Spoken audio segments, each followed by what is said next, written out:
हरि ओम सच्चिदानन्दरूपाय विश्वोत्पत्त्यादिहेतवे तापत्रय विनाशाय श्रीकृष्णाय वयं नमः। नारायणं नमस्कृत्य नरं चैव नरोत्तमं देवीं सरस्वतीं व्यासं ततो जयमुदीरयेत्। सूत उवाच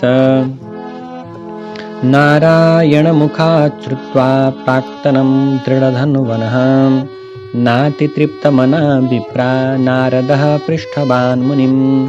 तब सुतजी महाराजले भन्नुहुन्छ, नारायणको मुखारविन्दबाट राजा दृढधन्वाको पूर्वजन्मको वृत्तान्त सुनेर मन नगाउनु भएका अर्थात् तृप्त मन नहुनु भएका नारदजीले फेरि मुनि नारायणजीलाई सोध्नुभयो।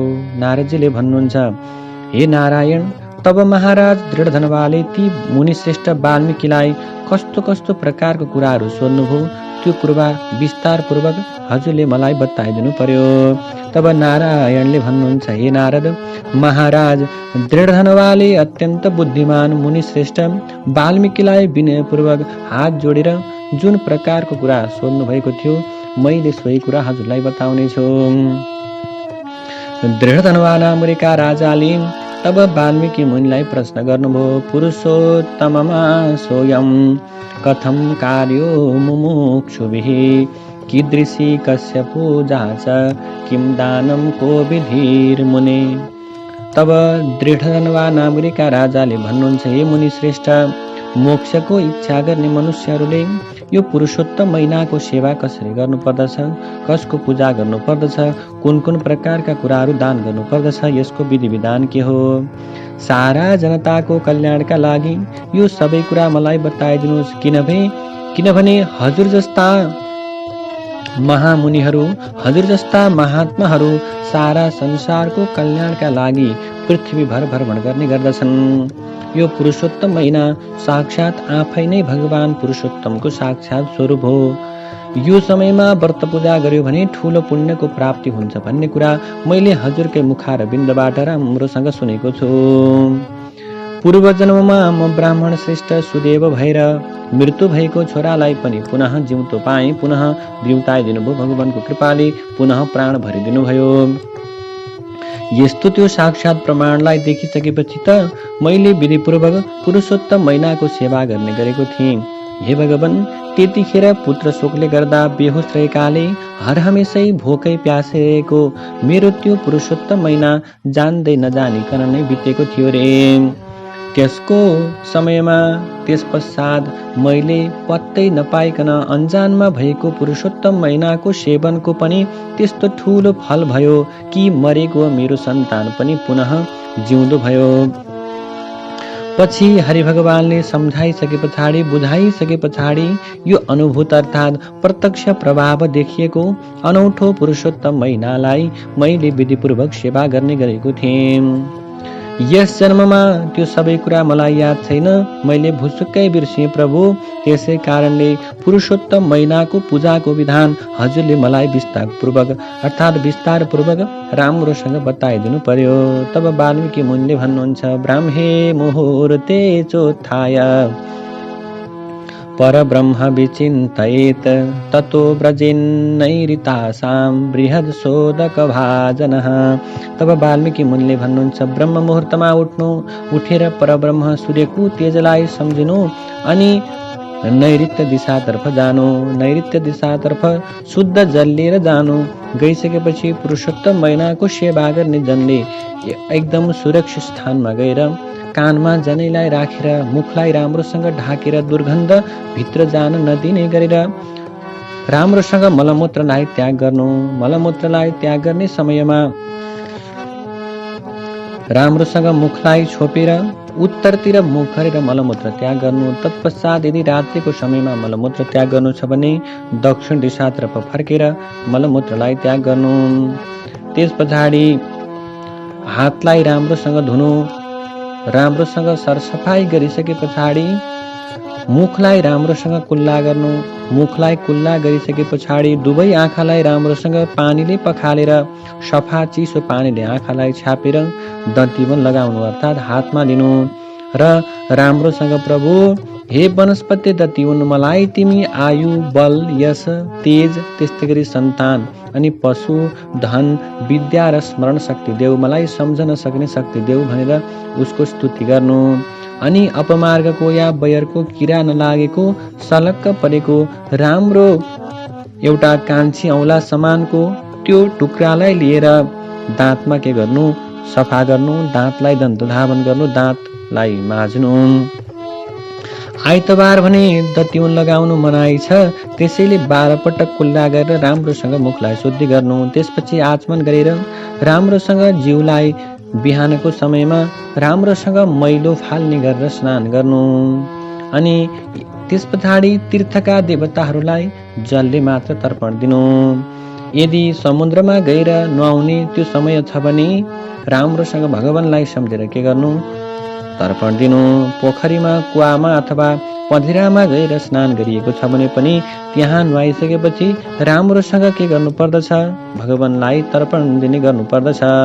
स्नान गरिसकेपछि शुद्ध सेतो वस्त्रलाई पहिरेर ब्राह्मणले चाहिँ काँधमा सेतो अगौछा सधैँ राख्ने गर्नु पर्दछ। तत्पश्चात पवित्र ठाउँमा पूर्वतर्फ फर्केर अर्थात् उत्तर फर्केर अर्थात् पूर्वमुख वा उत्तरमुख भई बसेर टुप्पीमा राम्रोसँग शिखा पार्ने अनि 2 घुँडाको भित्र पर्ने गरी दुवै हातलाई राख्नु। त्यसपछि दाहिने हातको साइली औँलामा कुशको पवित्रलाई पहिरनु अर्थात् कुशको पवित्रलाई धारण गर्नु। त्यसै पवित्र सहितको हातले आचमन काम गर्ने र हातलाई पखाल्ने। यस्तै गर्दा गर्दै त्यो पवित्र त्यति गर्दा पनि कुनै प्रकारले अशुद्ध मानिँदैन। तसर्थ पवित्र लगाइसकेपछि गोपी चन्दनको माटोले निधारमा राम्रोसँग तिलक लगाउनु। निधारमा राम्रोसँग तिलक होस्, त्यो तिलकले राम्रोसँग के गरोस् भने भगवानलाई नै साक्षात् बोलाउने खालको सुन्दर तिलकलाई लगाउनु। तिलक सोझो होस्, राम्रो होस् र सुन्दर पनि देखियोस्। यस्तो प्रकारले तिलक लगाइसके पछाडि तिलक तेर्सो होस् अथवा 3 धर्से होस्, त्यसको बीचमा खाली ठाउँ अवश्य पनि राख्नु पर्दछ। ऊर्ध्वपुण्डमा लक्ष्मीका साथ हरि भगवान स्वयं आफै रहनुहुन्छ भने त्रिपुण्डमा साक्षात् महादेव नै उमा र पार्वती अर्थात् उमा पार्वतीका साथमा सर्वदा निवास गर्नुहुन्छ। त्यसैले खाली ठाउँ नभएको तिलक लगाउनु हुँदैन। 2 तिलकको बीचमा केही खाली ठाउँ रहनु पर्दछ। सेतो टिकाले ज्ञान बढाउँछ, रातो टिकाले अन्य मानिसहरूलाई आफ्नो वशमा लगाउँछ। त्यस्तै गरी पहेँलो तिलकलाई शिरमा धारण गर्नाले समस्त प्रकारका समृद्धिहरू ऐश्वर्यहरूको प्राप्ति हुन्छ। यस्तो भनिएको छ कि यी बाहेक अरू रङको टिकालाई लगाउँदा खासै राम्रो हुँदैन। त्यसैले गोपी चन्दनको माटोले दुवै पाखुरामा छातीमा शङ्खचक्र गदा पद्मको चिन्हलाई धारण गर्नु। यसलाई सारा पापहरू नाश गर्ने तथा पूजाको एउटा अङ्गको रूपमा मानिएको छ। पूजाको एउटा अङ्ग भनिएको छ। जुन मानिसहरूले शरीरमा शङ्खचक्रको चिन्हहरू देखाउँछन् ती मानिसहरू अत्यन्त प्रकारका सदा सर्वदा भगवान हरिकै शरीरको रूपमा यस संसारमा रहन्छन्। जो मनुष्य सधैँभरि आफ्नो शरीरमा तिलक धारण गरेर बस्दछन् तिनीहरू गोपी चन्दनको तिलकलाई धारण गर्दछन् भने उनका समस्त पापहरू नाश हुन्छन् र अन्य कुनै खराब व्यक्तिले उनीहरूको दर्शन गर्यो भने पनि ती खराब व्यक्तिहरूका पाप हटेर जान्छन्। जुन मनुष्यको शरीरमा नारायणका शङ्खचक्र गदा पद्मको चिन्ह रहन्छ करोडौं पापले युक्त भएका मानिसहरू पनि उनको दर्शनले गर्दा वैकुण्ठ जान्छन्। यमराजले उनीहरूलाई केही गर्न सक्दैनन्। त्यस पछाडि प्राणायाम गरेर सन्ध्यावन्दन जप आदि कर्मलाई अगाडि बढाउनु पर्दछ। प्रातःकालको मन्त्रपूर्वक विधिपूर्वक तारा रहँदै देखिँदै तारा आकाशमा देखिँदै जप गर्नु पर्दछ। जबसम्म सूर्य देखिँदैन, जबसम्म सूर्य उदाउँदैन तबसम्म गायत्री मन्त्रलाई जपिरहनु पर्दछ। त्यस पछाडि पानी अचाएर आचमन गरेर हात जोडेर भगवानलाई सम्झने, सूर्यलाई सूर्यका मन्त्रहरूको राम्रोसँग जप गरेर भगवान सूर्यलाई नमन गर्नु। बेलुकाको सन्ध्या चाहिँ पहेँला घाम भएपछि सूर्य नअस्ताएसम्म बिहानको जस्तै गरेर राम्रोसँग पश्चिम फर्केर जप गर्नु पर्दछ। उपस्थान गर्दा चाहिँ सोझै भएर उभिएर भुइँमा टेकी घुँडा नखुम्चाई आफ्ना दुवै गोडालाई टाउकाले ढोग्नु पर्दछ।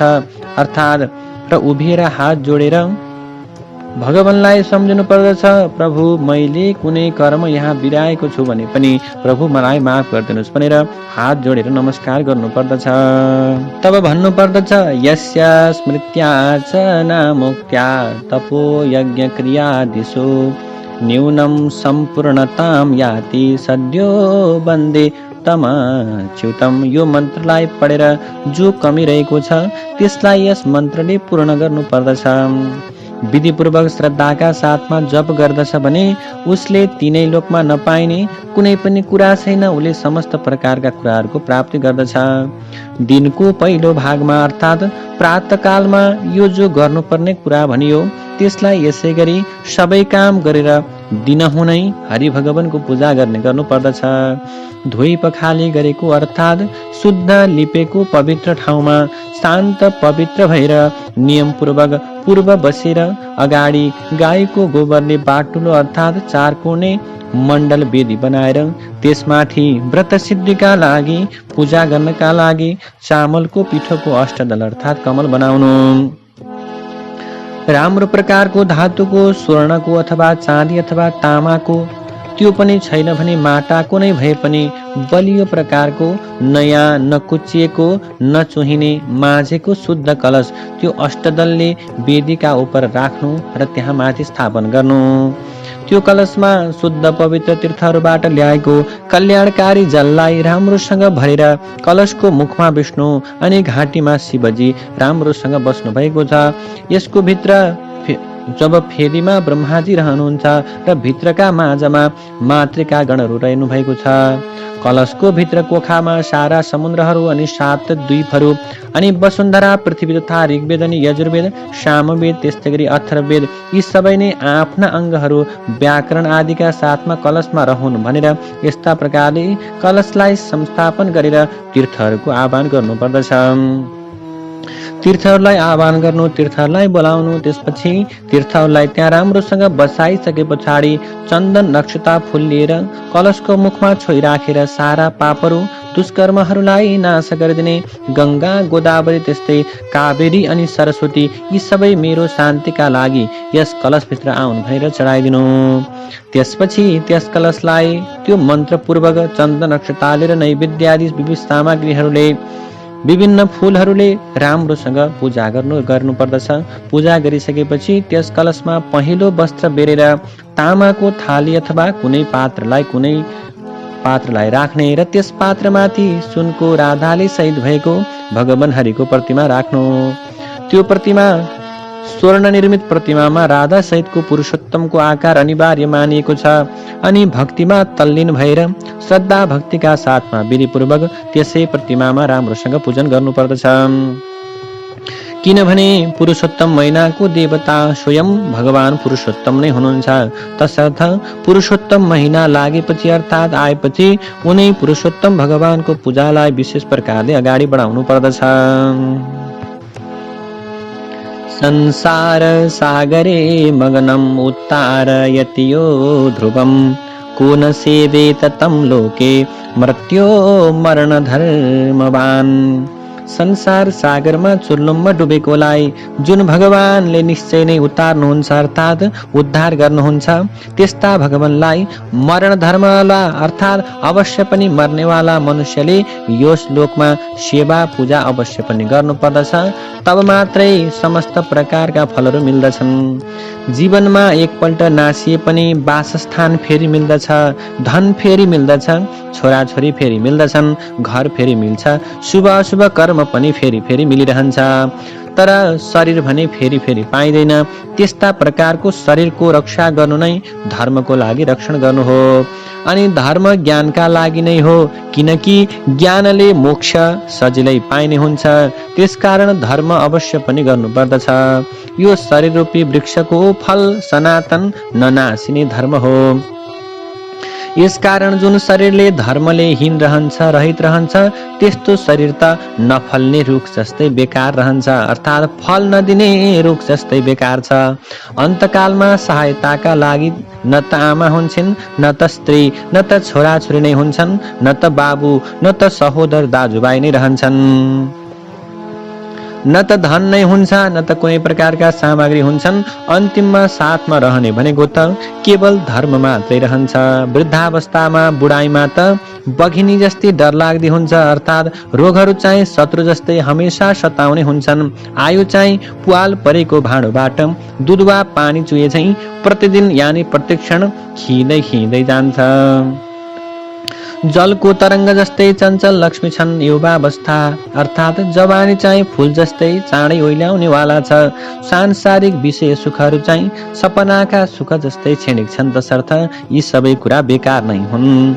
चित्त अत्यन्त प्रकारले चञ्चल छ, धन पनि चञ्चल छ, सांसारिक सुख अर्थात् सांसारिक सुख पनि सम्पूर्ण प्रकारले चञ्चल नै छ। यस्तो प्रकारको कुरालाई जानेर सांसारिक विषय वासनामा आसक्त नभइकन विरक्त रहेर धर्म कार्यमा नै सधैँ लागि परेको हुनुपर्दछ। जस्तै सर्पले आधा निलिसकेको पनि भ्याकुतो अगाडि आएको झिङ्गालाई खान चाहन्छ, त्यस्तै आधा हुँदो आयुकालले निलिसकेको जीव पनि अरूलाई पिरेर धन हत्याउन लागि परेको रहन्छ। आश्चर्य यो छ कि मृत्युले निल्न आँटिसकेको उमेरको पुरुषको मन पनि किन सुखमा रमाउन पाउँदैन, अर्थात् किन सांसारिक सुखप्रति आकर्षित रहन्छ, वास्तविक सुखलाई किन चिन्दैन। त्यसका लागि त वधस्थानमा लागिएको मारिने अथवा मारिने पशुको जस्तो सारा सुखको आशा गर्नु व्यर्थ रहन्छ। धर्म गर्नका लागि जब मन लाग्छ त्यतिखेर धन सुलभ हुँदैन, अर्थात् धन रहँदैन। जब धन हुन्छ त त्यतिखेर मनमा धर्म गर्नका लागि मन लाग्दैन, धर्मप्रति मन उत्सुक हुँदैन।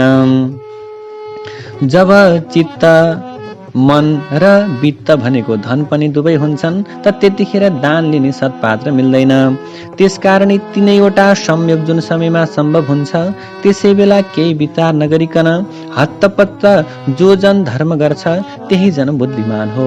धेरै धन खर्च गरेर गरिने धर्महरू हजारौं छन्, पुरुषोत्तम महिना त थोरै धनले पनि ठूलो धर्म गर्न सकिन्छ।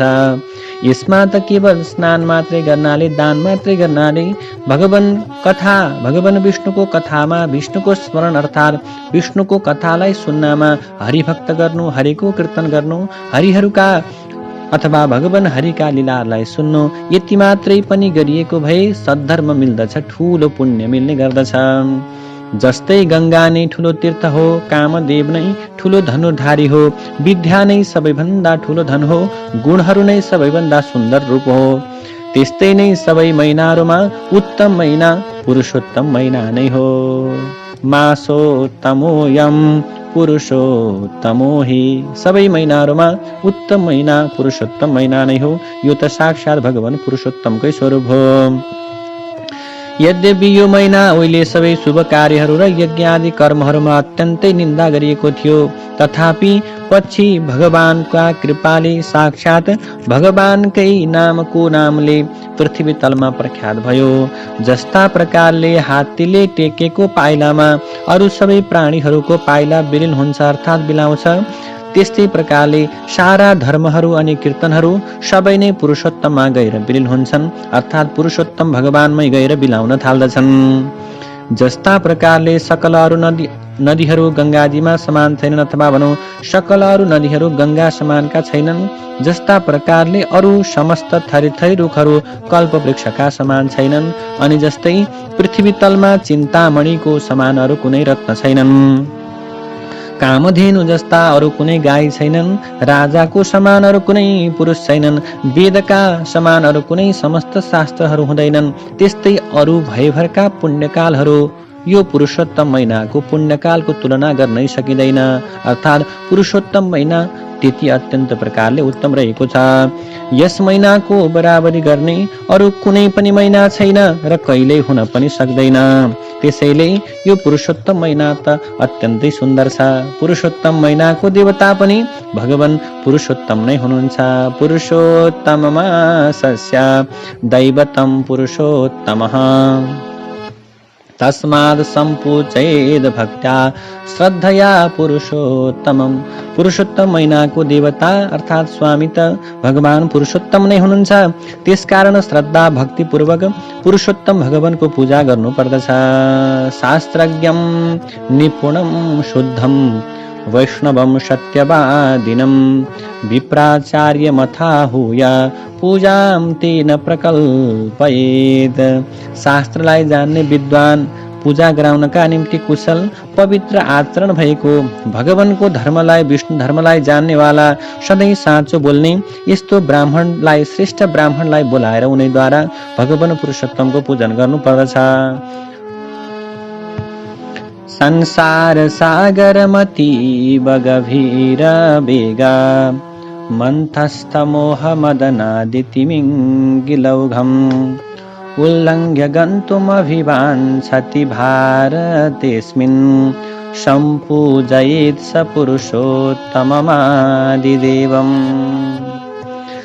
त्यसै प्रकारले अन्तःकरण अर्थात् हृदयमा रहेको काम, क्रोध, लोभ, मोह, मद, मात्सर्य रूपी ठुला ठुला जलजन्तुको समूह भएको, अत्यन्त गहिरो अर्थात् पार पाइ नसक्नुको अति बेगिलो संसार रूपी समुद्रलाई फट्ट फड्केर नाघेर पारी जानका लागि जसले चाहन्छ, जो पारी पुग्न चाहन्छ, उसले यो भारतवर्षमा ती आदिदेव प्रमुख देवता पुरुषोत्तम भगवानलाई पुरुषोत्तम महिनाभरि नै राम्रोसँग सेवा पूजा गर्नु पर्दछ।